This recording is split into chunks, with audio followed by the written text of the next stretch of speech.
सोने की सीढ़ियां हो गई। तो अल्लाह सुब्हानहू व तआला की हिकमत है माईशत को तकसीम करना। तो माल का ज्यादा होना कम होना, लेकिन जितना है उसके हुकूक अदा करना ये जिम्मेदारी। औलाद ज्यादा है या कम है अल्लाह की तरफ से नहीं है तो भी अल्लाह की तरफ से, लेकिन जितनी है उसकी जिम्मेदारी का अदा करना ये मेरे ऊपर जरूरी है। उसमें से एक जिम्मेदारी जो है वो वसीयत, उसमें विरासत भी कुछ हम पढ़ेंगे, देखेंगे, समझेंगे क्या होगा। ठीक है, तो कुरान पाक की आयत है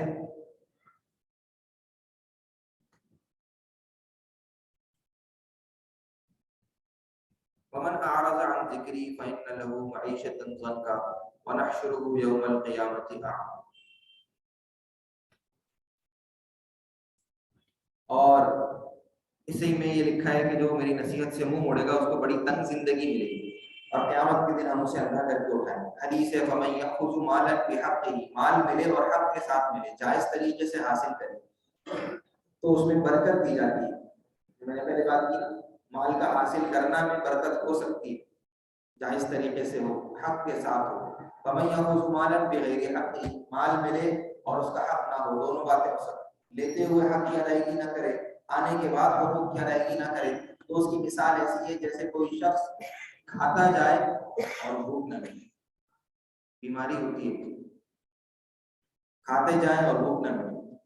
क्या ऐसा हो सकता है किसी के पास माल ज्यादा हो फिर भी वो मोहताज हो? क्या ऐसा हो सकता है किसी के पास माल ज्यादा हो तो भी वो परेशान हो? मोहताज, गिना, गिना एक लफ्ज है, गिना। क्या ऐसा हो सकता है किसी के पास माल ना हो और वो गनी हो, मुतमईन हो? तो मसला माल के ज्यादा होने कम होने का नहीं, मसला तरीके का है, किस तरीके से आया और आने के बाद उसमें क्या तरीका इख्तियार किया। तो अगर गलत तरीका होगा तो सूरत हाल ये हो जाएगी, सुबह से शाम तक काम करते हैं और यहाँ तक कि अपनी सेहत भी खराब कर दी, और यहाँ तक के वक्त ही नहीं मिलता। इतवार को वक्त मिलता है कि आदमी बच्चों के साथ बैठे, ये बच्चों की हम तलफी नहीं।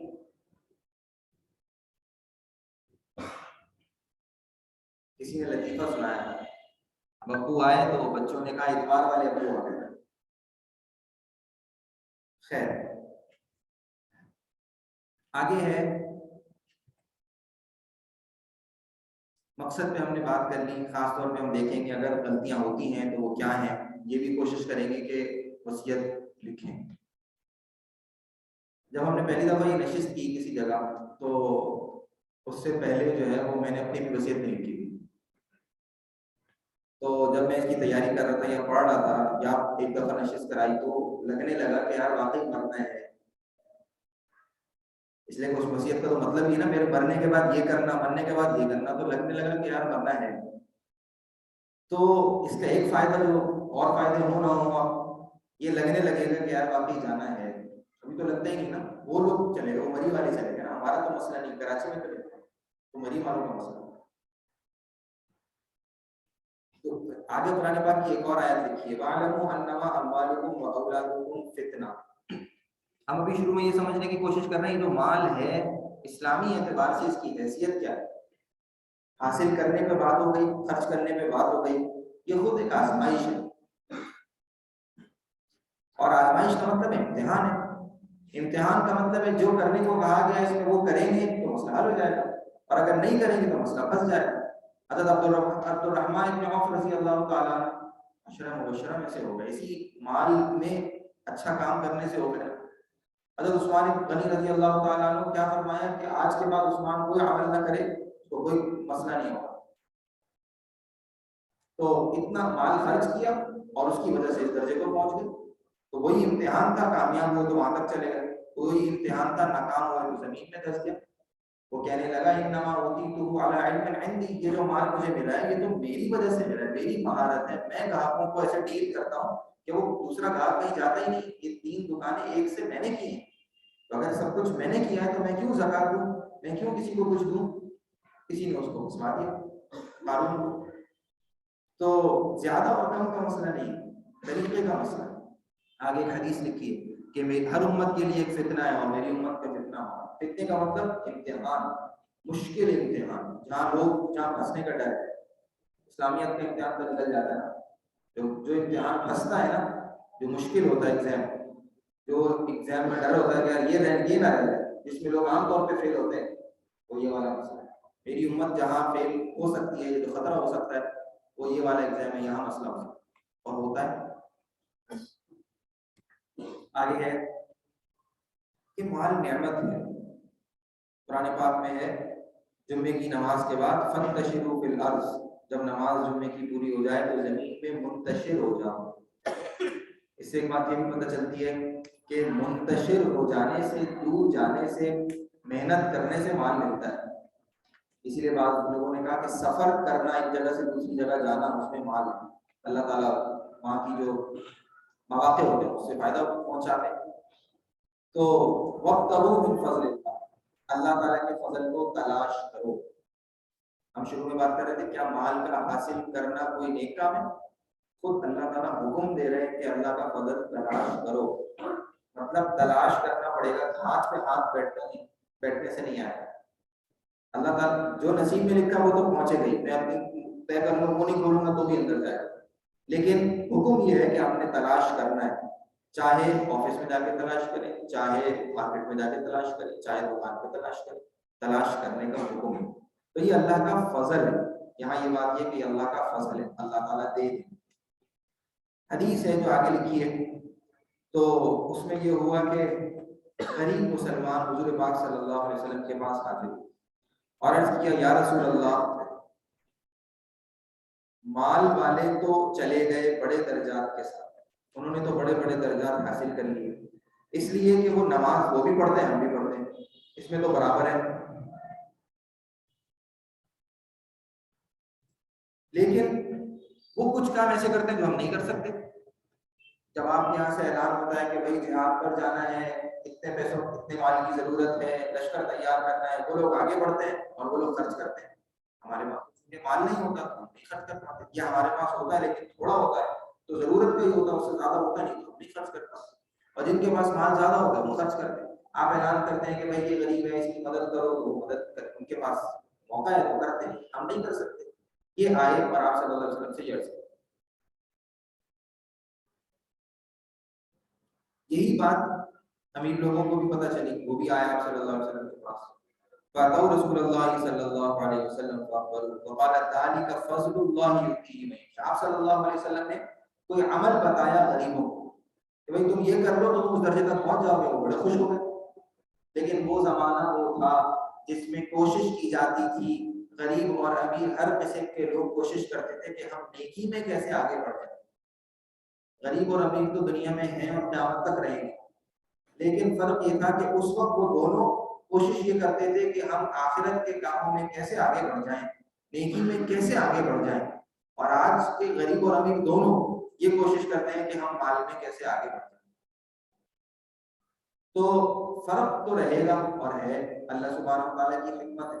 लेकिन तवज्जो किस चीज की तरफ है, शौक किस चीज का है, रग़बत किस चीज की, कहाँ कहाँ के मौके तलाश करते रहते हैं। अब ये सहाबा किराम रज़ी अल्लाह अन्हुम, उनको ये शौक, उन्होंने सोचा कि यार ये तो हमसे आगे निकल जाते हैं।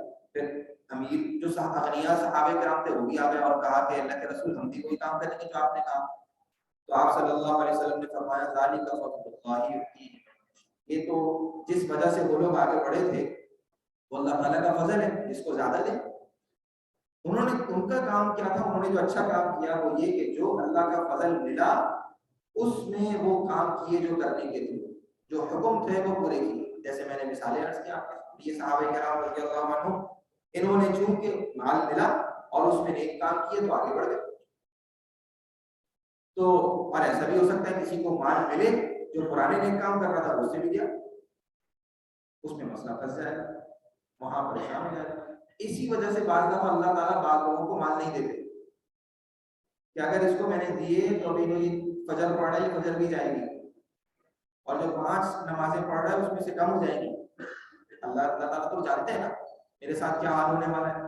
इस वजह से अल्लाह सुब्हानहू व तआला बाज़ों को ज़्यादा नहीं देते, उनके लिए कम में बेहतरी होती है, और बाज़ों को ज़्यादा देते हैं, उनके लिए ज़्यादा में बेहतरी होती है। तो खुलासा ये है बात का कि माल के बारे में जो इस्लामी अहकामात है उसको समझना। वसीयत तो हम उसको शुरू करते हैं, लेकिन उससे पहले इस बात को समझना कि ये जो माल है, जो जेब में रखा है, जो बैंक में रखा है, जो प्रॉपर्टी बनी हुई है, जिससे किराया आ रहा है, जो दुकान बनी हुई है, जो माल के आने के रास्ते बने हुए हैं, क्या ये गलत है? नहीं, ये सारी चीजें अल्लाह ताला की खुशनुदी हासिल करने का जरिया है। इसमें मैं यूं सोचूं कि मैं इसमें कैसे अल्लाह को राजी कर सकता हूँ। हमारा इस्लाम मस्जिद से दाखिल होकर शुरू नहीं होता और मस्जिद के दरवाजे पे खत्म नहीं होता। रमजान के पहली रमजान से शुरू नहीं होता और पहली ईद के दिन खत्म नहीं होता। अजान शुरू हुई तो इस्लाम आ गया, अजान खत्म हुई तो फिर अपने काम शुरू। ऐसा नहीं, 24 घंटे की जिंदगी है, 24/7 है, और जितना काम जहां जहां वक्त जो वक्त गुजर रहा है उसको सही तरीके से गुजारना जरूरी है। तो माल में हमारा बहुत वक्त गुजरता है, सुबह से शाम तक बड़ी मेहनत होती है, वो अगर सही तरीके के मुताबिक हो तो सारी इबादत बन सकती है, सारा अजर बन सकता है। तो चूंकि सारा ताल्लुक इसका माल से वसीयत का, इसलिए शुरू में ये बातें आगे हम क्या देखेंगे, हम ये देखेंगे वसीयत कहते कैसे। आजकल ऐसा भी होता है, कोई कह देता है कि जी मैंने अपने बच्चों के लिए वसीयत कर दी है कि छोटी बेटी को इतना दे दो और बेटों को इतना दे दो, ठीक है। कोई ये कहता है कि, तो वो मसला, तो बात क्या है कि वसीयत कहते किसे, विरासत कहते किसे, ये हमें समझना पड़ेगा। उर्दू में, आम उर्दू में इसमें कोई अरबी का अल्फाज सीखने की जरूरत नहीं है, लेकिन आपको पता हो कि कौन सी चीज पे क्या बात हो रही है। फिर आगे ये देखेंगे कि क्यों जरूरी, हादीस इसमें क्या है, फायदे क्या होते हैं, फिर थोड़ी सी चीजें हैं, शराइत क्या है, थोड़ा सा समझने की चीजें अगर आप लोग तवज्जो देंगे इंशाल्लाह वो भी आसान है, कोई मुश्किल नहीं। तरीक़ेकार पे इंशाल्लाह बाद में बात करेंगे। वसीयत कहते हैं इस बात को है, आगे तारीफ लिखी हो मोटे मोटे अल्फाज में, अपनी मौत के बाद किसी काम के करने का कहना। आम तारीफ वसीयत की है, मेरी मरने के बाद ये कर लेना। तो अगर आप ये कह रहे हैं मेरे मरने के बाद कर लेना, तो वो वसीयत। मैं अपने बेटे को कहूँ मेरे मेरे मरने के बाद तुम तुम जो है वो फला जगह जाकर रह लेना, ये जगह छोड़ देना, वहां जाके रहना, ये भी एक तरह की वसीयत, ठीक है। वो मौत का लफ्ज आ रहा है, तो जब बार बार मौत का लफ्ज आता है तो और वो भी मेरे मरने के बाद, मतलब तो लगता है कि वाकई मुझे भी जाना है। आगे हम तरीके कार में देखेंगे ना तो उसमें और लगेगा, इसलिए कि वहां ये होता है कि भाई आज, इसलिए कि मैं आज लिख रहा हूँ ना वसीयत, तो इसका मतलब है कि आज मैं मर गया तो कल से क्या होगा, इसलिए कि कल हो सकता है कल मेरे पास और माल आ जाए, उसके बाद और माल आ जाए। तो वसीयत तो हम बनाते हैं उसी दिन की बनाते हैं, तो इसका मतलब आज मुझे मरना है। अगर आज मरना है तो फिर मुश्किल हो जाता है, आज मरना है तो फिर कैसे होगा। तो इसलिए मैं कह रहा हूँ कि इसमें लगता है कि आदमी को जाना है दुनिया से। तो किसी काम के बारे में ये कहना मेरे मरने के बाद इस तरह करना, मैं वसीयत करता हूँ, ये जुमला इस्तेमाल करना, या अगर कोई बिल बनाते हैं, डीड बनाते हैं, उसमें भी ये लफ्ज लिखा जाता है। मर्जुल मौत में किसी को कुछ मार देने का कहना, ये आखिरी बात है। मर्जुल मौत क्या होता है? बीमारी, ऐसी बीमारी जो मौत तक ले जाए, उसके बाद फिर आप सही नहीं। बहुत सी बीमारी होती है, हार्ट का प्रॉब्लम हो जाता है और 15 दिन गुजरते हैं, और उसके बाद या कुछ ज्यादा अरसा गुजरता है या कम अरसा गुजरता है, वो बीमारी जिसके बाद मौत आए बीच में सही ना हो, मर्जुल मौत।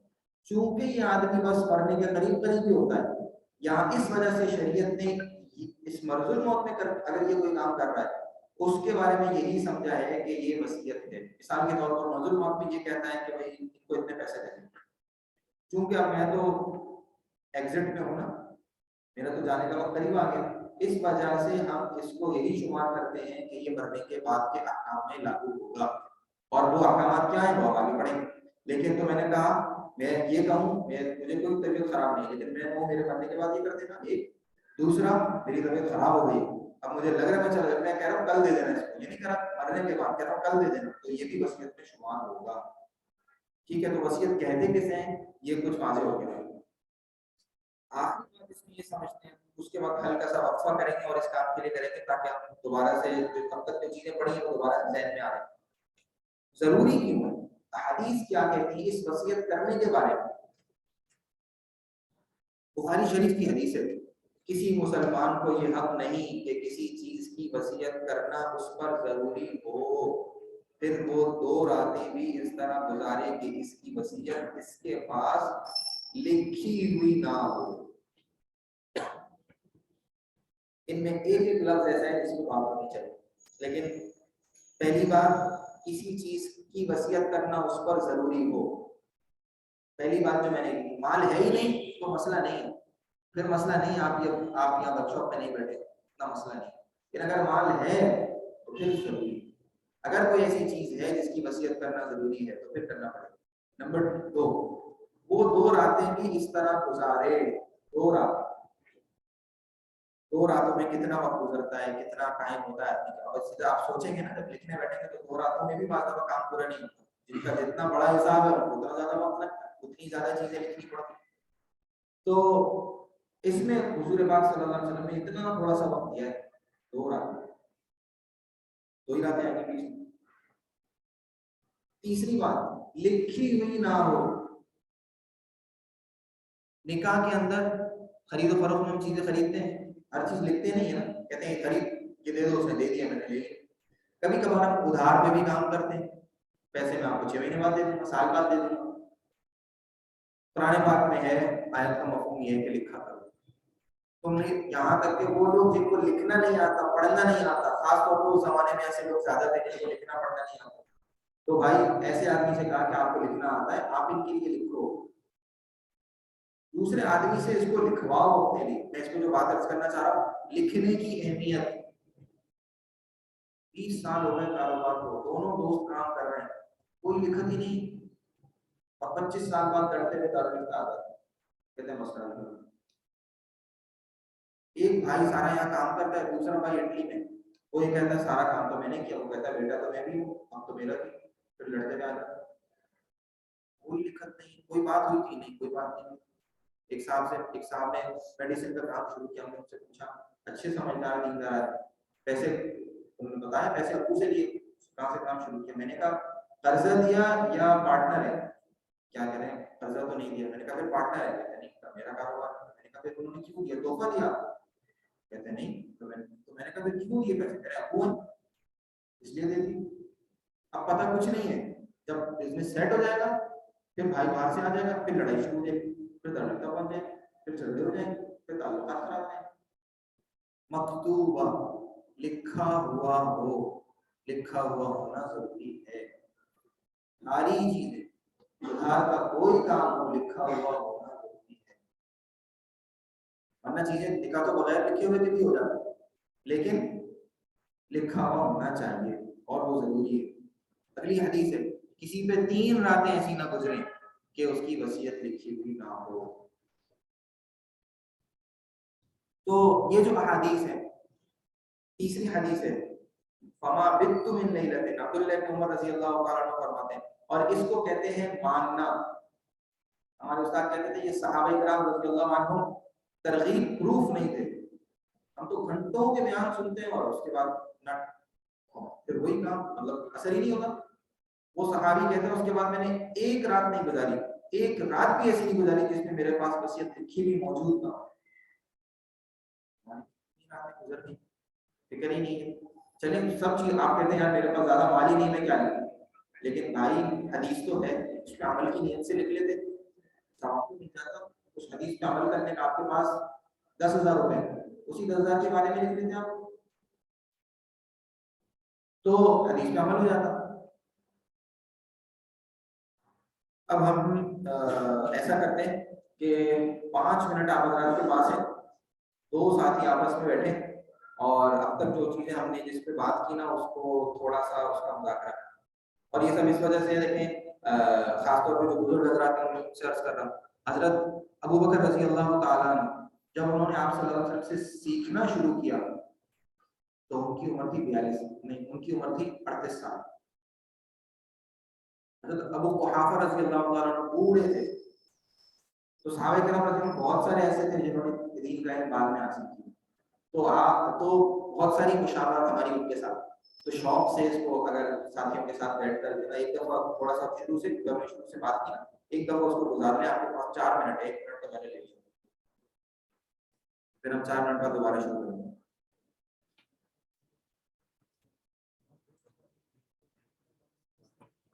हाँ, जैसे सहूलत हो आप रात को।